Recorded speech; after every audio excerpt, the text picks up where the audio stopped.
Were you paying close attention to that passage from Hosea and Colossians and Luke? You got all those points, right? So, in the book of Hosea, let me see now. Israel had gone after other gods. So after, wow, that was weird to start with, right? Hosea was told by God to go and marry a woman from Hurram and have a child of Hurram. I don't know if that's how you pronounce it. It's not a Greek word I use every day. So after the first child was born, God said that God would not look after the people of Israel. And after the second child, God would not look after the people of Israel, but God would look after the people of Judah. Because Judah and Israel were separate at that time. Israel would be the other tribes, the other 10 tribes, and Judah on its own. And after the third child, again, God would not look after Israel, but God would look after Israel and everything would be fine. That's kind of how it goes. So, if you had wandered into the church just to use the washroom during the service and heard one phrase from that passage and then left again, you would probably know everything you need to know about Christianity. Depending on which phrase you heard, which one would that be? And that's one of the problems that we have with interpreting the Scripture, because we take one text, one verse, sometimes half a verse, and we hang our hat on that. That's where we take our stand. It says in the Bible, right there, it says right there, that you should marry someone from Hurram, I guess. It tells you what you need to do. So that's a problem that we run into when we look at the Scriptures.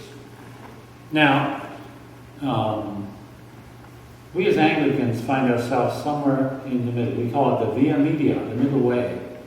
Kind of halfway between one side and halfway between the other side, all of whom can remain nameless for now.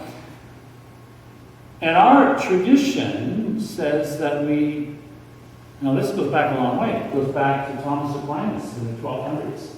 And Richard Hooker elucidated a great deal more about how we interpret Scripture in the 1500s. We have what we like to think of as a three-legged stool. So a three-legged stool can't be missing any of those legs or it falls over. Right? If you've ever tried to sit on a three-legged stool with only two legs, you know what I mean. Maybe you haven't.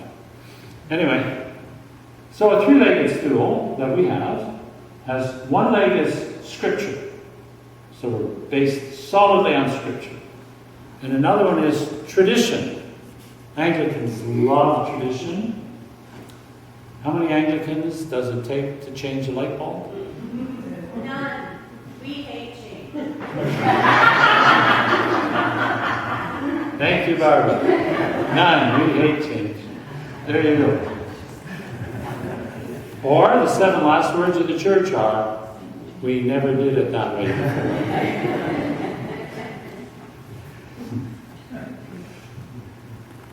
So our tradition informs us, because that's what the church said in the past. And by the church, I don't just mean the bishops, but I mean all of the church. Together, we think about things, we decide things.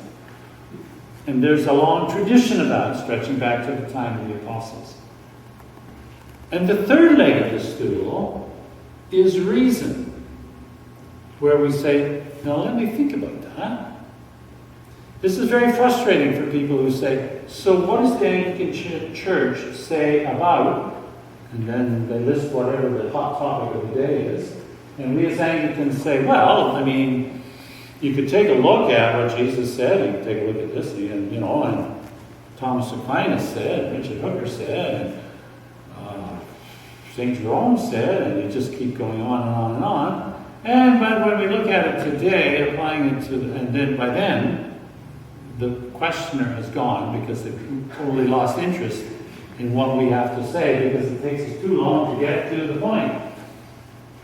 Well, we haven't experienced that in the last few weeks with our General Synod. We've been talking about the marriage canon since I was ordained, and I was ordained 44 years ago. And we're almost there. We're almost there, except for a couple of votes. We didn't quite make it in the House of Bishops. Very challenging for us all. And yet, we're all together still. And I read this week from a letter from the bishops of the Arctic who were totally opposed to the change in the marriage canon, but were distressed that some news had reported that they were withdrawing from the Anglican Communion. They weren't. It's just we're having trouble working things out with everybody else. So it's gone, right? Just we have to struggle through these things. This is part of the reason. Because there is a real danger in hanging on to just one aspect of our faith, or building our faith on one small thing. On Friday, Shirley and I were at Fabricland in Bracebridge. I like to go to Fabricland. I'm not sure why. I like to walk around and look at what's there. A woman came up to me and said, "May I help you?" I wanted to say, well, not really, because I'm just wandering here. But I said, "Do you have any 100% linen?" And she said, "No, we don't. We have a linen blend." I said, "No, that's not good enough." I'm one of the few people left who still carries handkerchiefs. They're cotton, but wouldn't it be wonderful to have linen handkerchiefs? I mean, I love the fine linen on the altar, and it's just gorgeous. They didn't have 100% linen there, which was sad. But she offered me linen blend. And did you know that's an abomination before the Lord? It is. It says that right in the Bible.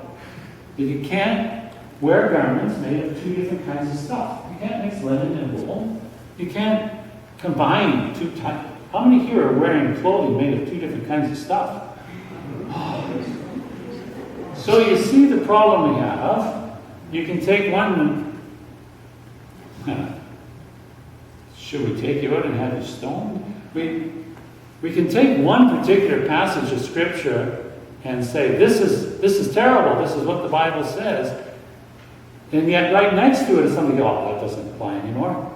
Because we have big textile mills we have to keep employed. We pick and choose what we want to adhere to when we stand on only one leg, that of Scripture, only Scripture. And that's called sola Scriptura. That's the Latin term for those who take everything on Scripture. And there's a real problem with that. Because you have to take all of Scripture in its entirety. So if you had heard just a part of that passage from Hosea and didn't get to the last part, where it says that those who were called not my people will be called my people, and their numbers will be as great as the sand of the sea. So at the end of that passage, Hosea says something that's of comfort, but up until then it's pretty grim. I was looking at the readings this week, as I always do before I preach. I don't always do it when I'm not preaching, but I always do before I'm preaching. I looked at the readings, and Hosea, that's challenging. Colossians, boy, there's a lot to say there. Looked at the Gospel, the Lord's Prayer, no, that one. Then later, someone very close to me said, "Have you read all the readings?" And I said, "What do you mean, Shirley?" So I read the Gospel through to the end. Oh, yeah, it's got that part about ask and you shall receive. Somebody comes, you knock at the door, and bread is given. And I thought, not many people can tell you about that part. And they can quote, ask and you shall receive, seek and you shall find, knock and the door shall be open to you. Not many people know the part about if your child asks for a fish, will you give him a snake? And if your child asks for an egg, will you give him a scorpion? See, not many people are as familiar with the snake and the scorpion bit. But a lot of people take that ask and you shall receive. In fact, we have hymns written about it. In fact, we're going to sing one today. Ask and you shall receive, seek and you shall find, knock and the door shall be opened unto you. Hallelujah, hallelujah. You can do it as a canon and as a round and all kinds of beautiful things.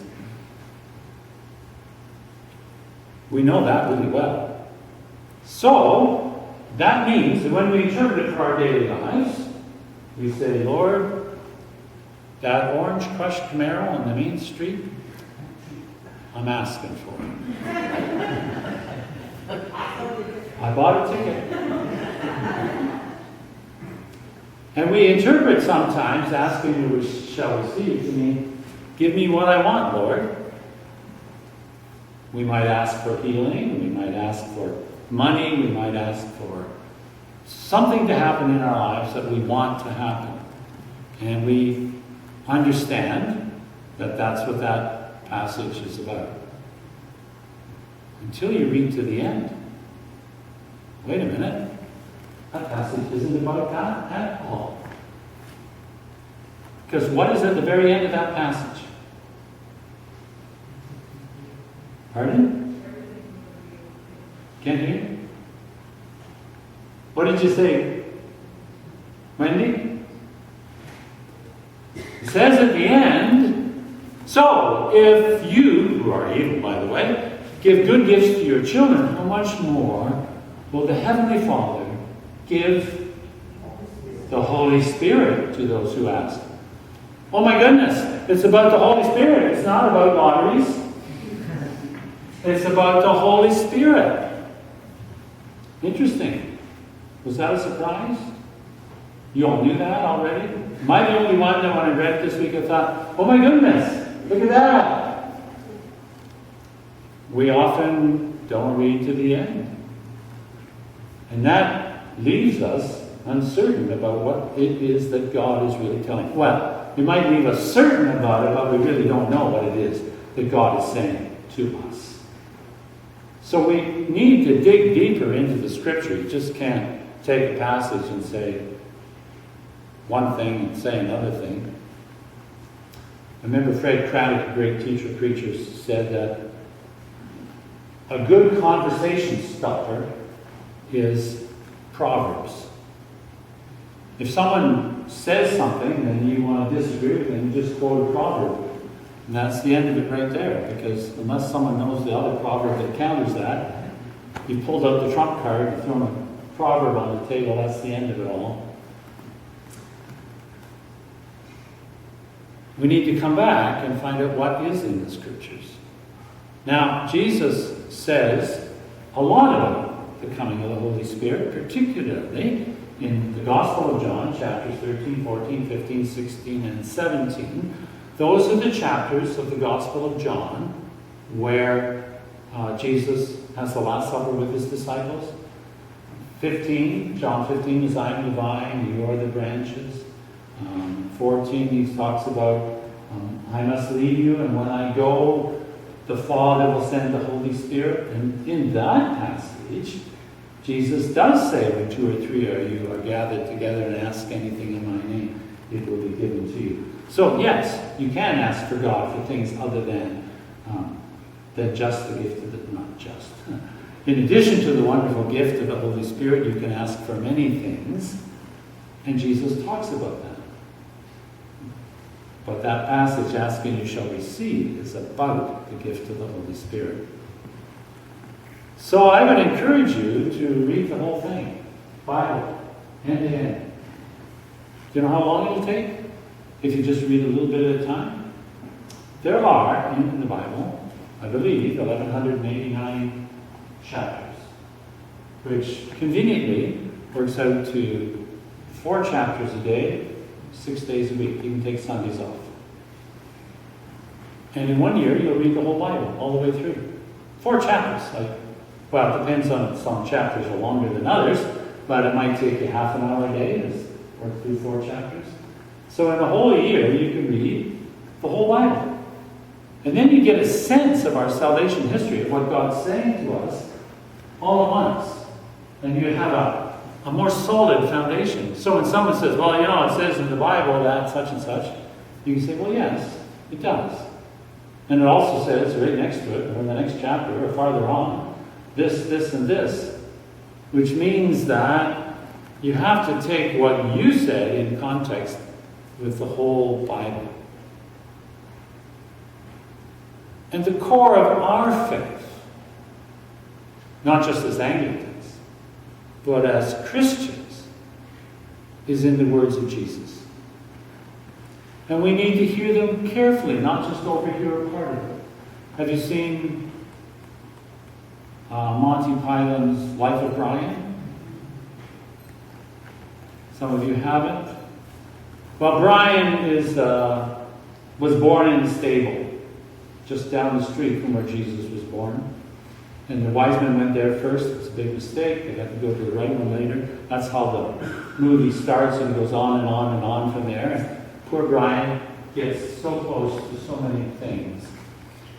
There is this lovely scene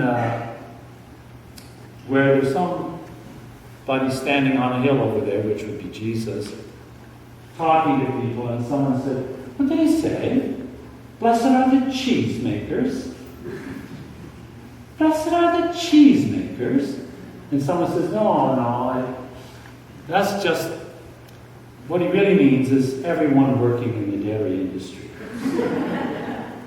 And we often catch snippets of what the scripture says and embellish it and make it what we want it to be because we're trying to sell milk, perhaps.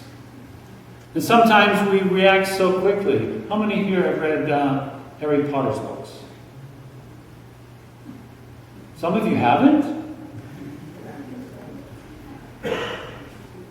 We started reading Harry Potter's books when Shirley was somewhere with a 10-year-old boy and saw him reading a book voraciously. A 10-year-old boy reading a book. Unheard of in the history of... Anyway, it was a Harry Potter book that got us interested. If a 10-year-old boy's reading it. Did you know that one of the major churches in the world, not the Anglican Church, banned it? And then later embraced it? Because the whole series of Harry Potter books are about a personal sacrifice to save the world. Kind of a Christian theme, I think. And that's when the church finally embraced it. See, you have to take the whole thing. You can't take just a part of it. You have to understand all that God is saying to us in so many ways.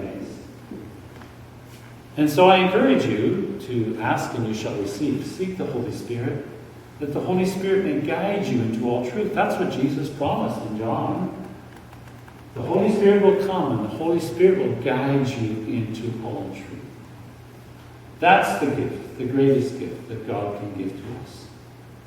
The Holy Spirit in our hearts, giving us comfort and peace, as Dorothy so wonderfully attested to earlier today, to give us strength in our time of great need, to carry us through no matter what happens to us.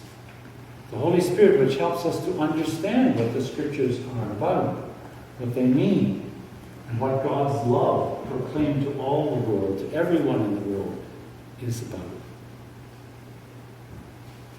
When we do that, when we receive that gift of the Holy Spirit, when we pray and read and study and share together with our combined reason, we may find that that prayer that Jesus taught us to pray will come to be.